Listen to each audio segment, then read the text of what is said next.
I want you to ponder these 4 questions. Here's the first one, and that's why. Why pay the price? Why work this hard? Yeah. I don't care how good you are in anything. You don't have discipline. You ain't nobody. Right. You're nothing without discipline because you give up under the slightest struggle without discipline. 100%.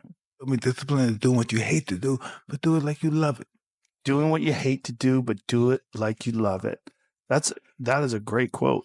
Mm-hmm. And if you can do that, you could be successful in anything.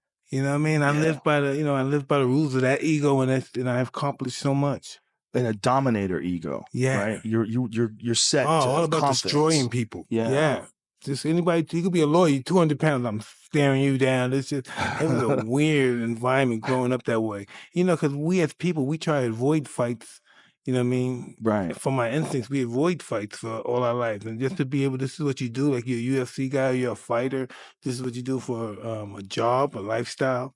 That's pretty bizarre. But you were getting positive reinforcement from thinking like that for the absolutely. first time in your life. Absolutely. Yeah. Never felt like that before. It was like taking a big drug like a Lucius, boom, it felt like you're the man. Then everybody's telling you you're great.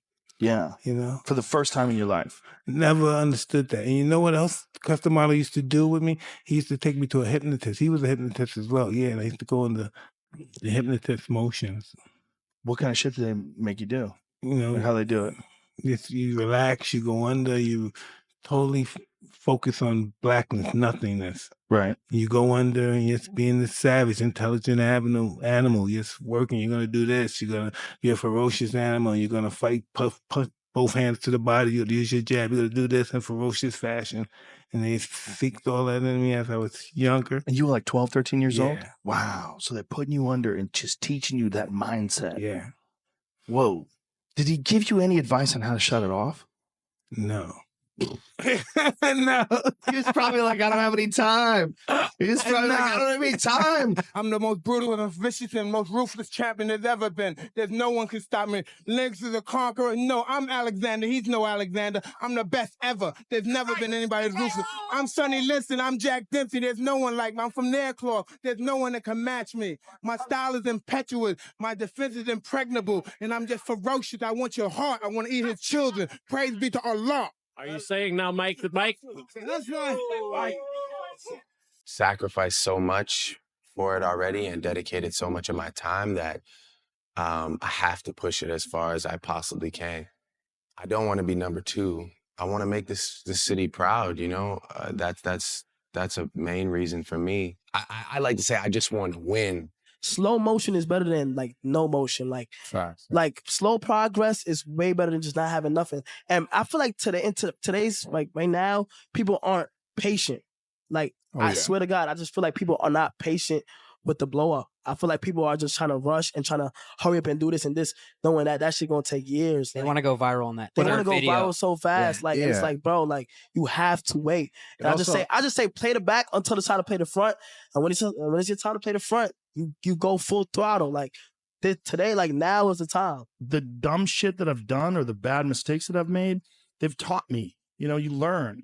Like that's why failure is so important. Like failing and fucking up and making mistakes, it's very important. That's how you learn. That's how the bad feeling that you get from something that you shouldn't have done or wish you didn't do or wish you did better. Like especially failing at something where you half-assed it and you just feel like a fucking loser. Like that just teaches you. It teaches you to get your shit together. That is the goal. To get up on Sunday and go, you know what, this week I'm going to go to the gym 3 times. On Sunday morning, you say this to yourself, just 3 times. And you walk out of the 3rd time, you know, this week I'm going to write 3 paragraphs in my book. These are why you start with these little goals, because it empowers the rest of your life. You can't even begin to think about having things figured out and having it together until you're in your 50s. Just don't even worry about it. Just don't even worry about it. You've got to have maturity. And maturity comes with time. And maturity is not something that you can gin up artificially. It's not something that you can be responsible for not being ginned up artificially. Dwayne, what I have to do? You have to live. You just have to live. You just have to live. You just have to act your age. If you're 26, be 26. Stop trying to be 56. It's not expected, and it's a burden that you don't have to carry. Like, you can learn in an entry-level job, man. And I'll tell you, if you take an entry-level job and you learn, and it's a reasonably decent place, you will not be in an entry-level job for long, because everyone who's competent is desperate for competent people. And if you go and show yourself as competent, there'll be a trial period. But if you go show yourself as competent, all sorts of doors you didn't even know were there will start opening like mad. It's easy to give up. You know, Hell it's yeah. easy. It's the easiest thing in the world to do. All right, man, I'm done. I ain't going. I ain't gonna keep going. Yeah, I don't feel like going to work. I'm done. Yeah, man. It's easy. It's very easy. But what's hard is going, yo, yesterday I got nothing from working as hard as I could. Nothing happened from that. We're gonna do the same thing again today, but I'm gonna try to go harder. That's the hardest thing in the world. To get up every day and give 100% and be in the same position that you were each day, but mentally know that you're trying and trying and trying. That's a real grind. I think a lot of times folks, especially young folks who I tend to empathize with and speak to more often, they're not comfortable because they're going along with the society that's around them, and they're trying to fit in the framework of what everyone around them or on whatever social media they're on says that they should be, how they should look, how they should conduct themselves. And you can't be comfortable with yourself if you don't know who yourself is. And you can't know who yourself is if you don't stop looking at how everybody around you is, and start looking at what makes you comfortable and what makes you uniquely you.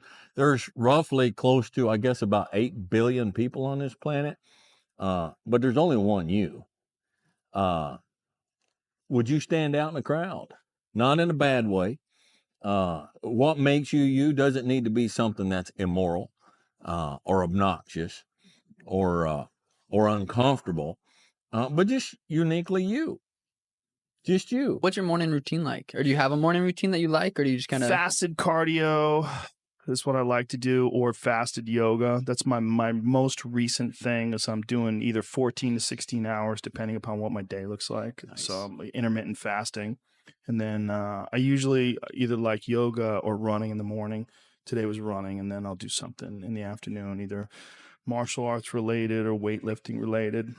do you drink coffee every morning, like right when you wake up, or Not always, but I like it. I like these things, these nitros, these caveman nitros. But I like regular coffee too. But I drink water with Himalayan salt in it too. That's And the one of the lemon? first things.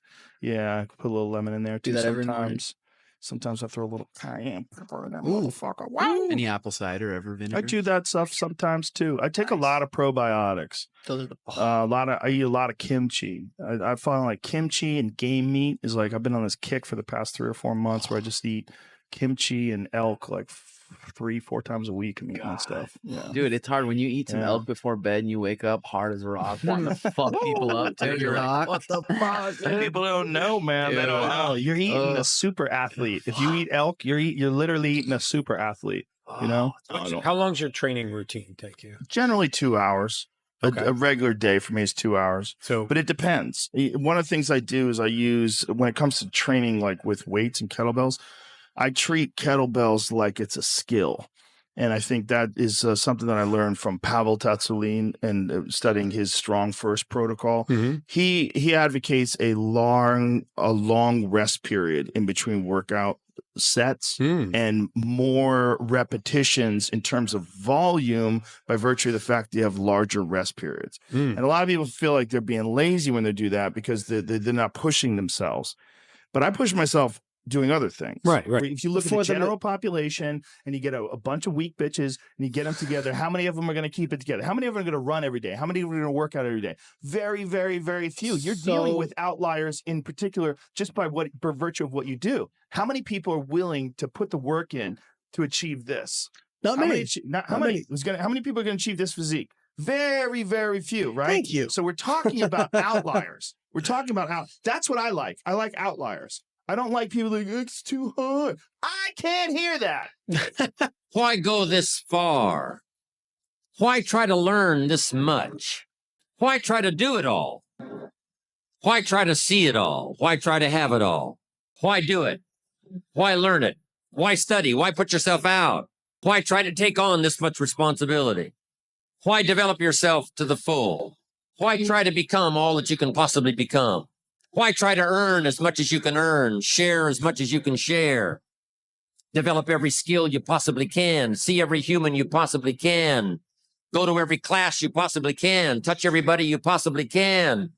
Why do that much? Why go that far? Why share that much? Why give that much away? Why try to see everything? Why try to do everything? Why try to become everything? That's a good question, why? And you're the only one personally that can answer that question for yourself. You've got to have your own list of whys. Here's what I want you to do when you go home after you've left this extravaganza. Work on your list of whys.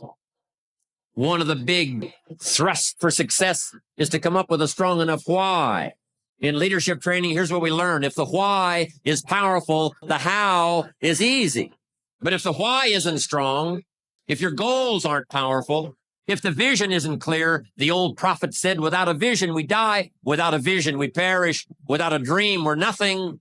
From the movie The Professionals. I listened to Bill Heron give his testimony yesterday. From the movie The Professionals, it said, we joined because we believed. We stayed because we were committed. We left because we were disillusioned. But we came back because we were lost. Without a dream, we are nothing. I'm asking you to sit down with your family and develop a dream strategy. I'm asking you to make a list of what you want. What kind of health do you want? What kind of skills do you want? What kind of income do you want? What kind of gifts do you wish to bestow? What kind of power would you like to have? What kind of influence would you like to have? I'm asking you to go home and work on the why. Spend some time as you fly over the clouds and over the ocean back to where you came from. I'm asking you to have a vision by the time you've reached home of why for you, why you want this kind of income, why you want this kind of recognition and these kinds of skills. I'm asking you to develop your own list of why. Now, here's number 2. The first question to ponder when you go home is why. Here's another good answer to why. It's the second question. Why not? Why not see how much you can earn? Why not see how much you can learn? Why not see how many skills you can develop? Why not see what kind of person you can become? Why not see what kind of influence you can have? Why not see how many people you can rescue from oblivion? Why not see how many people you can reach? I want you to give thoughtful consideration to your goals. And why not? If a farm boy can wander out of Idaho and finally arrive at this extravaganza, why not you? If it's happened for you, why not others? And why not you? I want you to take that personal. Why not? Why not? You've got to stay here till you go. I mean, what else are you going to do? Why not see how much you can do, how far you can go? Now, here's number 3. Why not you? I wish I could say that to each of you individually, but it would take a couple of lifetimes to sit down and talk with each of you individually. But I would rather do that. I'd rather sit down and talk with you and your family with a fire burning in the living room than to be standing on this platform. That's my true desire. I'd love to talk to you and your children face to face. That's what I'd really like to do. I'd love to spend a couple of days with each of you personally and pour out my heart, my soul, what's going on in my head, what's going on with me, see if we couldn't connect and find something valuable. But time doesn't permit for us to have those intimate conversations and get to know each other that well. So I've got to do it from up here. But I want you to take it personal. And my personal question to you is, why not you? You've got the brains. You can make decisions. You can study the plan. You can change your life. You can grow immensely in the next few years. You can make your dreams come true. You can build a financial wall around your family nothing can get through. You can become healthy. You can become powerful. Why not you? And now here's my last question, my very last question on the questions to ponder is why not now? There never was a better time. And what a time now for us to take this dream and not let it die. Take this dream and give it life. Take this dream and breathe into it your own personal spirit until finally it becomes a flame that burns around the whole world. Let's go do it now. In life, folks, you cannot change your life unless you change something. If you always do what you always did, you'll always get what you always got. What one great thing would you dare to dream if you knew you could not fail? If you knew beyond a shadow of a doubt that you could not fail, what one thing would you set as a goal for yourself? What if you only had 6 months to live? What would you stop doing? What would you do more of? Who would you spend time with? Is what you really value? What is really important to you? Interesting about being alive is that you're all in. No matter what you do, you're all in. This is going to kill you. So I think you might as well play the most magnificent game you can while you're waiting. Because do you have anything better to do? Really? Why not pick the best thing possible that you could do? Why not do that? Maybe you could justify your wretched existence to yourself that way. I think you could, because you're more powerful than you think. Way more powerful than you think. I mean, God only knows what you are in the final analysis. You're blind to your own weaknesses, but you're also blind to your own strengths. And then it would be better for the community. It's like, how far could you take that? If you stopped wasting time, and if you stopped lying, and if you oriented yourself to the highest possible good that you could conceive of, and you committed to that, how much good could you do? Well, I would say, why don't you find out? The time is now. The time is now to express and for people to believe in themselves. The time is now for it to be okay to be great. People in this world shun people for being great, for being a bright color, for standing out. But the time is now to be okay to be the greatest you. Person and work and get to the top of whatever it is that you want to get to the top of, you know, and stand up for yourself. Be a bit of a light on the world instead of a blight, you know. And you can tell young people that, and they haven't been told that by anyone now. And yeah, it might. So why don't you go do it? That's what the damn universities were supposed to be teaching people, and they've forgotten that. If you don't fail, you're not even trying. My wife told me this great expression. To get something you never had, you have to do something you never did. Is that hard times create hard men. Hard men create soft times. Soft times create soft men. Soft men create hard times. Les Brown's a motivational speaker. He made an analogy about this. He says, imagine you're on your deathbed, and standing around your deathbed are the ghosts representing your unfulfilled potential. The ghost of the ideas you never acted on. The ghost of the talents you didn't use. And they're standing around your bed, angry, disappointed, and upset. They say, we came to you because you could have brought us to life, they say. And now we have to go to the grave together. So I ask you today, how many ghosts are going to be around your bed when your time comes? The hardest thing in life is figuring out who you are and what you want to do for the rest of your life. And once you figure that out, you wake up every day and you work toward it. It's impossible for you to fail if you know who you are, what you want to do, and you wake up every day and work toward it. When I seen that Bentley at the boxing gym and I seen that diamond Rolex, I said, I want that. And I knew what it took.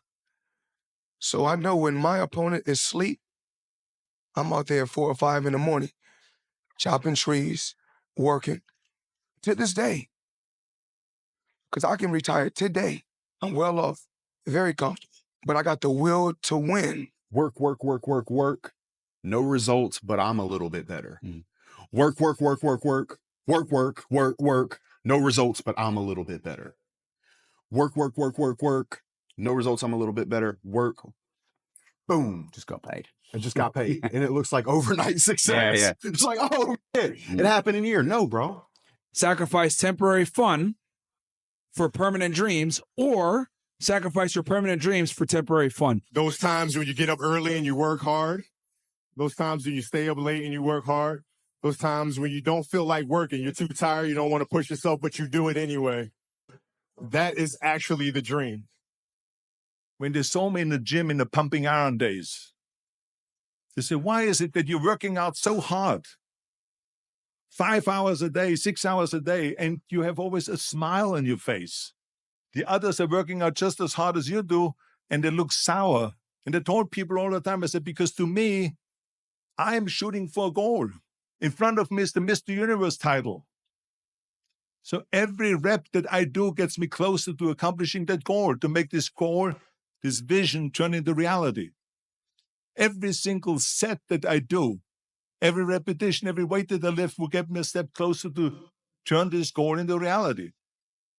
So I couldn't wait to do another 500-pound squat.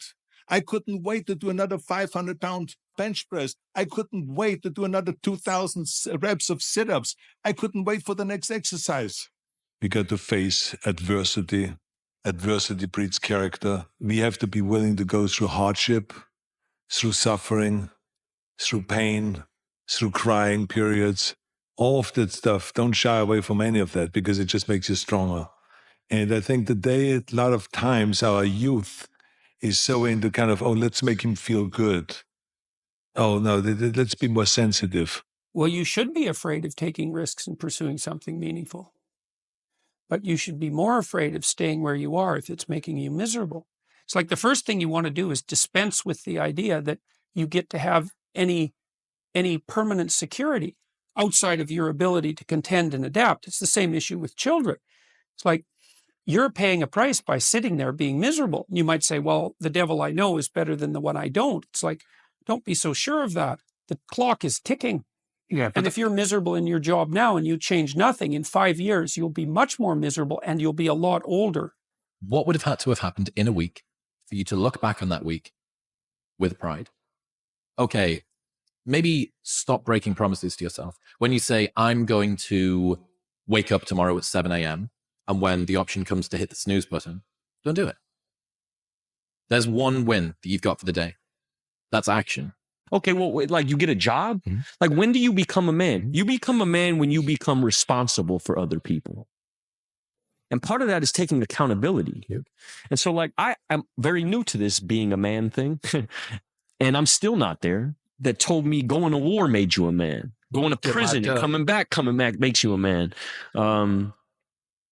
Making $1 million makes you a man, you know, and it doesn't. And you don't know it till you done all these things and realize, damn, I'm still a little fucking boy. Or been around people who've been there a bunch of times. Is that it includes the forebrain. So you can tell yourself the effort part is the good part. I know it's painful. I know this doesn't feel good, but I'm focused on this. I'm going to start to access the reward. When we focus only on the trophy, only on the grade, only on the win, you undermine that entire process.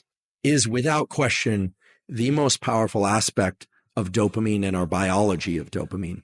And the beautiful thing is it's accessible to all of us. Hard work is hard. Generally, most people don't like working hard. Some people do, but most people work hard in order to achieve some end goal. End goals are terrific and rewards are terrific, whether or not they are monetary, social, or any kind of work in the future. There's a classic experiment done actually at Stanford many years ago in which children in nursery school and kindergarten drew pictures. And they drew pictures because they like to draw. The researchers took kids that like to draw and they started giving them a reward for drawing. The reward generally was a gold star or something that a young child would find rewarding. Then they stopped giving them the gold star. And what they found is the children had a much lower tendency to draw on their own. No reward. Now, remember, this was an activity that prior to receiving a reward, the children intrinsically enjoyed and selected to do. No one was telling them to draw. What this relates to is so-called intrinsic versus extrinsic reinforcement.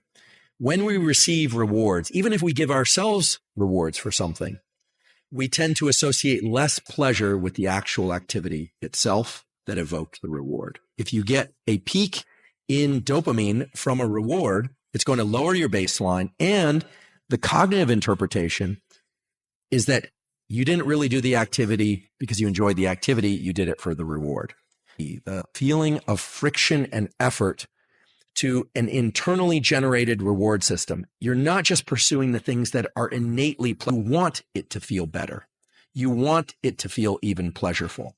Now, this is very far and away different from thinking about the reward that comes at the end, the hot fudge sundae for after you cross the finish line. And you can replace hot fudge sundae with whatever reward happens to be appealing to you.